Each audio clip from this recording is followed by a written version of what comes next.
एक व्यक्ति होता है जो अपने परिवार को चलाने के लिए खूब कड़ी मेहनत करता है, कमाता है और खूब ढेर सारा पैसा जो है वो इकट्ठा कर लेता है। आज ये जो कहानी है ये यूपी से जुड़ी हुई है। यूपी का एक ज़िला है औरंगाबाद, वहाँ की ये कहानी है जहाँ का एक व्यक्ति जिसका नाम दिनेश होता है। दिनेश बहुत सारा पैसा कमाता है और कमाने के बाद कई घर खरीद लेता है, काफ़ी दौलत इकट्ठी कर लेता है, लेकिन कुछ वक्त के बाद उसकी तबीयत अचानक बिगड़ जाती है और तबीयत बिगड़ जाने के बाद उसके 4 बच्चे होते हैं, एक बीवी होती है। वो उसको हॉस्पिटल में दिखाते हैं, भर्ती करते हैं और भर्ती करने के बाद डॉक्टर कह देता है कि ये ठीक हो भी सकते हैं, नहीं भी हो सकते हैं। कई महीने का इलाज चलता है। उसके बाद घर वाले जो हैं, उसकी बीवी और बच्चे उसको घर ले आते हैं और उसकी कुछ दिन तक देख रेख करते हैं, कुछ दिन सेफ्टी करते हैं, लेकिन उसके बाद जो है वो भी उसको इग्नोर करने लग जाते हैं। उनके मन में कई राज थे। जो दिनेश नाम का व्यक्ति था जिसने इतनी सारी धन दौलत कमाई थी,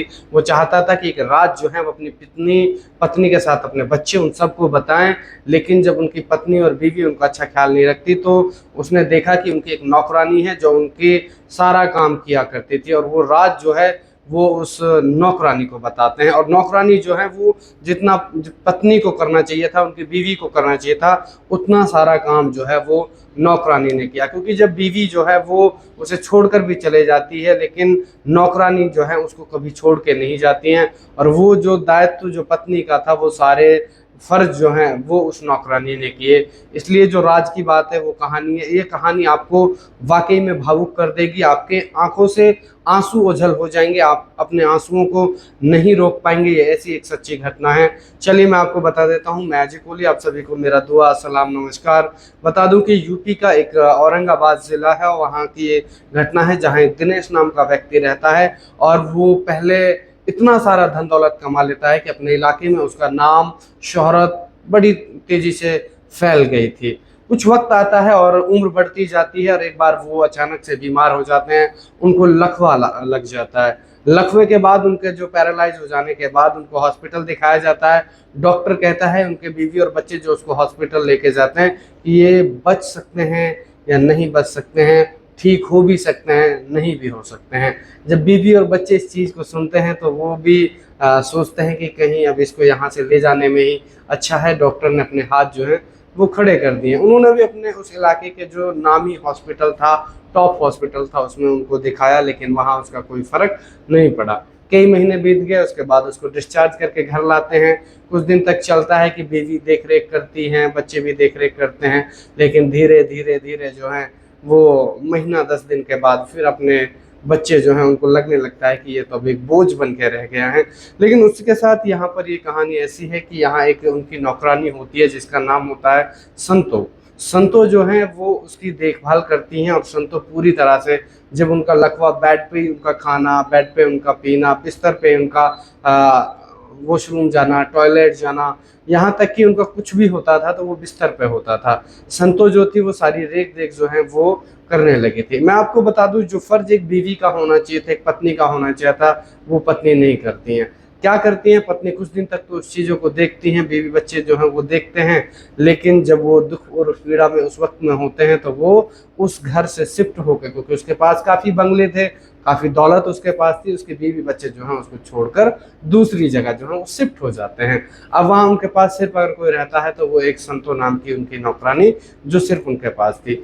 उस व्यक्ति जो हैं उनके मन में बहुत सारे मन में बहुत सारी चीज़ें थी और बहुत सारे ख्याल थे और साथ में एक ऐसा राज था जिसे वो अपनी बीवी को बताना चाहता था। लेकिन जब वक्त ढलता रहा, देखा उन्होंने कि आज जब मैं बीमार हूँ, दिनेश नाम के व्यक्ति ने सोचा कि आज मैं बीमार हूँ तो मेरे पास कोई नहीं बैठ रहा है। मैंने जिनके लिए दौलत कमाई, धन कमाया, जिनके लिए मैंने झूठ बोला, सच बोला, बिजनेस खड़ा किया, मारा, भगा, पड़ा, मैंने सब कुछ किया, लेकिन मेरी आज जब इस दुख की घड़ी में मेरे साथ नहीं है तो मैं क्या ही करूं। वो बड़े इस बात को सोचकर दुख में हो जाते हैं, क्योंकि आप भी सोच सकते हैं कि जब आदमी दुख में होता है, और कहते हैं रिश्तों की पहचान जो है वो दुख में ही होती है, और जब अंतिम समय हो तो फिर वो सोचता है कि कोई किसी का नहीं है। और संतो नाम की जो नौकरानी है वो उनकी लगातार अपनी सेवाएं जो हैं उसको दे रही थी, पूरी तरह से सेवा उसकी कर रही थी। चाहे उसका वहाँ पर खाना करना हो, उसका पीना करना हो, खाना करना हो, कपड़े चेंजिंग हो, सारी जो हैं जो एक बीवी और बच्चों को करनी चाहिए थी वो सारी सेवाएं जो है संतो नाम की नौकरानी थी वो कर रही थी। अब ऐसे दिन ढलते गए, मतलब धीरे धीरे दिन ढले, फिर उसके तबीयत में तो थोड़ा सुधार होने लगा। बीवी जो थी वो उनकी आती थी, कभी 20 दिन में आने लगी, 15 दिन में आने लगी, फिर कभी महीने में। तो ऐसे वक्त गुजरता गया और लगभग एक बार वो 6 महीने में आती और देख के चली जाती कि आखिर कैसे हैं कैसे नहीं, क्योंकि सबको ये इंतजार था कि अब कुछ ठीक होने वाला नहीं है, जिस दिन आखिरी दिन होगा उस दिन देख लेंगे और जो होगा वो देखा जाएगा। अब वो दिनेश नाम का व्यक्ति सोचता है कि यार मेरे पास जो राज की बात है वो मैं कैसे बताऊं, क्योंकि मैं बताना चाहता हूं बीवी को, लेकिन बीवी मेरे पास नहीं बैठती है, मुझे वक्त नहीं देती है, और अगर आज मेरी हालत खराब है तो मुझे छोड़कर वो कहीं और चली गई हैं। तो ऐसे ही सोचता रहता है, कुछ वक्त बीतता है, थोड़ी थोड़ी उसकी हालत में सुधार आती है, लेकिन जो उसका करना वरना जो भी होता था वो सारा कुछ करती थी वो संतो नाम की जो नौकरानी थी वो करती थी। एक दिन वो संतो को बुलाते हैं और बैठाते हैं कि संतो आओ आप मेरे पास बैठो, और संतो को अपने बेड पे बैठा लेते हैं। संतो बैठ जाती है, बोलते हैं कि जी मालिक आप बताइए क्या कहना चाहते हैं। वो मालिक से पूछते हैं कि मालिक अभी तबीयत कैसी है, क्या है, मालिक बताइए पानी पीना है, क्या लेके आना है, क्या खाना है, क्योंकि वो जो उनके मालिक थे दिनेश, उनकी सारी ख्वाहिशें जो हैं उनके खाने से लेके पीने से तबीयत से लेके ये सारी चीज़ें जो हैं संतो ही पूरी करती थी। संतो जो है वो एक बिल्कुल गरीब परिवार से थी, उनके भी 2 बच्चे थे और उनका पति जो था उनकी मतलब वो बिल्कुल एक मजदूरी का काम करता था, लेकिन संतो जो है अपने पति के साथ साथ अपने बच्चे को पालने के लिए पढ़ाने के लिए वो भी नौकरी करती थी दिनेश के वहाँ। तो वो मालिक के पास बैठ जाती है, मालिक बोलता है कि सुनो मेरी बात सुन, तो आप जब दूर से आती हैं कई घंटों का सफ़र हो जाता है, मुझे उसमें दिक्कत होती है, उसके बीच में तो मेरी कोई रेख देख नहीं करता। आप ऐसे करिए, मेरे पास का एक मकान है वो खाली है, वहाँ मैं उनसे बोल दूंगा आप वहाँ रहने लग जाइए, उसका जो किराया बनेगा वो मैं दे दूंगा। तो इस बात को संतो सुनती है और कहती है कि मैं अपने पति से इस बात पे विचार करूंगी। संतो अपने घर जाती है, अपने पति से बातचीत करती है, अपने बच्चों से कहते हैं कि जहाँ जिस मालिक के पास दिनेश साहब जो है मैं उनके वहाँ जो जॉब करती हूँ, नौकरी करती हूँ, उनके मतलब कहना है कि मेरे पास यहाँ आप लोग आके बस जाइए और यहीं रहने लग जाइए, जैसे मेरी तबीयत जब खराब होगी तो मैं आपसे बुलवा के आपको कुछ अगर मुझे ज़रूरत होगी तो मैं बुलवा लिया करूँगा। तो उसका पति जो है इस बात की परमिशन दे देता है और वो लोग वहाँ शिफ्ट हो जाते हैं। उससे दिनेश नाम का जो मालिक है और वो संतो नाम की नौकरानी, सब लोग जो है खुशी खुशी वहाँ शिफ्ट होके, तो उसको भी खुशी होती है क्योंकि दिनेश जो है उनको अगर ज़रूरत पड़ती है तो वो जल्द से बुलवा लेते हैं और उनको जो भी ज़रूरत होती है।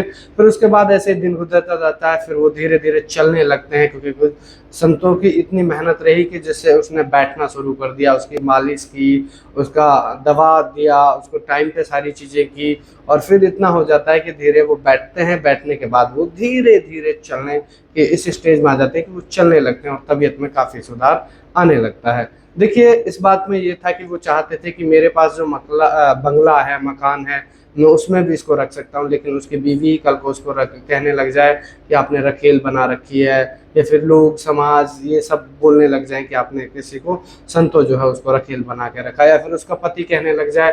ज़्यादातर डर उसे अपनी बीवी का ही था कि बीवी जो है वो वैसे ही दूर रहती है, उसको बहाना चाहिए वैसे ही दूर रहने का, तो उसे अगर एक शब्द भी मिल गया तो वो फिर और ज़्यादा वो करने लग जाएंगे। इसलिए जो है वो संतो से कहते हैं कि आप पास वाले उसमें शिफ्ट हो जाइए। वो लोग शिफ्ट हो जाते हैं, फिर सारी चीज़ें ठीक होती रहती हैं। फिर एक दिन और यही ख्याल आता है कि आखिर ये जो मेरे मन का राज है इसे मैं कैसे बताऊं, किसको बताऊं। तो वो एक दिन फिर बुलाते हैं, संतो को बुलाते हैं और कहते हैं कि संतो आओ मेरे पास बैठो। और संतो के पास बैठाने के बाद उसके हाथ को हाथ में रख के कहते हैं कि संतो एक मैं आपको एक राज की बात बताना चाहता हूँ। मैंने सोचा था कि मैं अपनी बीवी अपने बच्चों को बताऊंगा, लेकिन मेरे दुख की घड़ी में तुमने जो मेरा किया है वो कोई किसी के लिए नहीं कर सकता। आपने निस्वार्थ भाव से जो मेरी सेवा की है उसके लिए मैं आपका कर्ज जो है वो किसी भी जन्म में नहीं चुका सकता, इस जन्म की तो बात ही क्या है। संतो मैं आपको बता दूं कि मेरे पास एक छोटा सा अमाउंट है मेरे अकाउंट में, मैं वो चाहता हूं कि आपको दूं, क्योंकि मैंने आज तक जो भी देखा है आपको जो सैलरी दी है आपने उसी में खुश रहे हैं, जैसे भी दिया उसमें आप खुश रहे हैं। अब मेरा मन कर रहा है कि जो मेरे पास कुछ सोने के बिस्किट्स वगैरह हैं, सोना है, गोल्ड है, या मेरे पास जो और प्रॉपर्टी हैं उनको मैं चाहता हूं कि आपके नाम कर दूं, मेरे बैंक अकाउंट का, क्योंकि और सारे जो मेरे नाम पे हैं वो तो मेरे बच्चों के पास चले ही जाएंगे। मैं आपको बस ये दे देता हूं कि जो मेरे अकाउंट में है, क्योंकि इस चीज़ का ना तो मेरी बीवी को पता है ना मेरे बच्चों को पता है, और मेरे दुख की घड़ी में तुमने मेरा किया है, तो मैं चाहता हूँ कि जीते जी मैं आपको इतना कर जाऊँ कि जो मेरे पास है वो आपका हो जाए। मैं आपको बता दूँ उसके अकाउंट में, यानी कि जो दिनेश था उसके अकाउंट में लगभग 20 लाख उसने एक आध 25 साल पहले जमा किए थे, जो कई गुना बढ़ चुके थे। लगभग लगभग अब तक 60 लाख हो चुके थे, वो 20 लाख, कुछ गोल्ड भी था।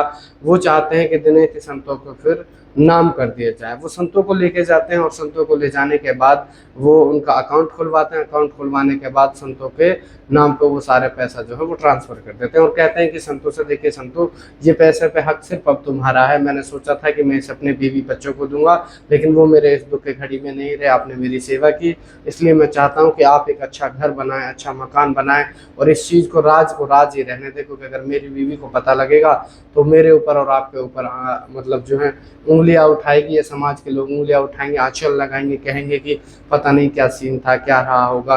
तो इसलिए मैं चाहता हूं कि आप जो है इस चीज़ को राज रहने दें, अपने पति और अपने बच्चे को बताएं, क्योंकि उस समय जब वो बैंक गए थे तो अपने पत्नी के साथ ही गया था, संतों के साथ उसका पति, उसके बच्चे भी गए थे।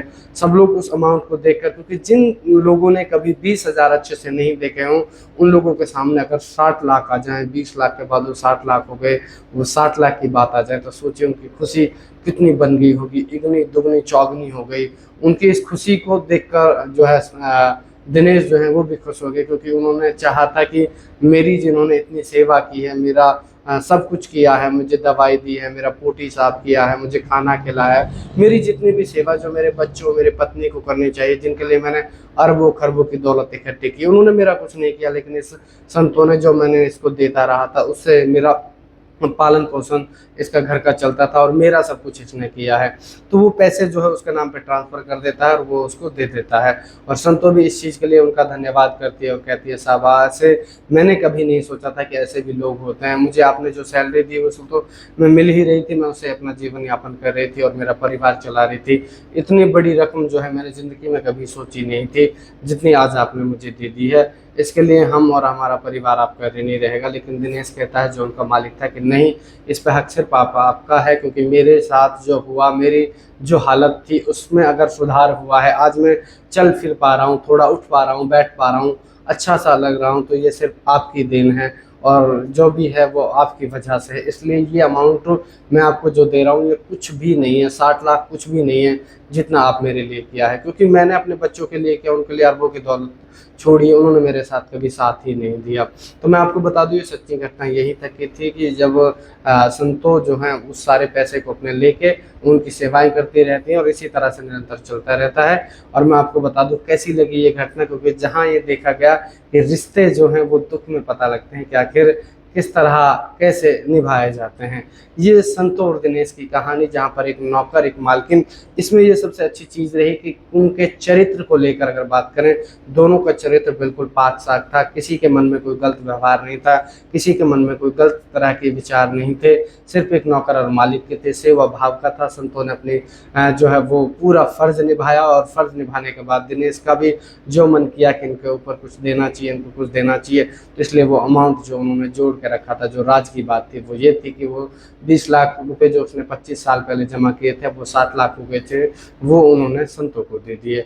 तो ये घटना आपको कैसी लगी, इससे आपको क्या सीख मिली, आप मुझे कमेंट कर ज़रूर बताएं। और मैं आपको बता दूं, मैं अजय कोहली इसी तरह की सच्ची घटनाएं आपको लेकर आता रहूँगा। और आप हमको सपोर्ट करते रहें, चैनल को सब्सक्राइब करें, वीडियो को लाइक और अपने दोस्तों के साथ इस वीडियो को ज़रूर शेयर करें, क्योंकि देखिए बुढ़ापे के वक्त में या दुख के वक्त में कैसा होता है, क्यों पत्नी पत्नी नहीं रहती, बच्चे नहीं रहते और दुख में वो सब लोग छोड़ जाते हैं। कैसे एक नौकरानी एक पत्नी से भी ज़्यादा बढ़कर कितनी सेवा करती हैं। ये सच्ची घटना सुनकर आप भावुक हो गए होंगे, क्योंकि मैंने भी जब इस घटना को देखा समझा तो मैं भी बिल्कुल अपने दिल से, मेरा दिल रोने लगा कि ऐसे कैसे हो सकता है। जिनके लिए सब कुछ करते हैं, सपने सजाते हैं, महल बनाते हैं, वो उसको छोड़ के चले जाते हैं, तो बड़ा दुख लगता है। तो चलिए बने रहें मेरे साथ, धन्यवाद।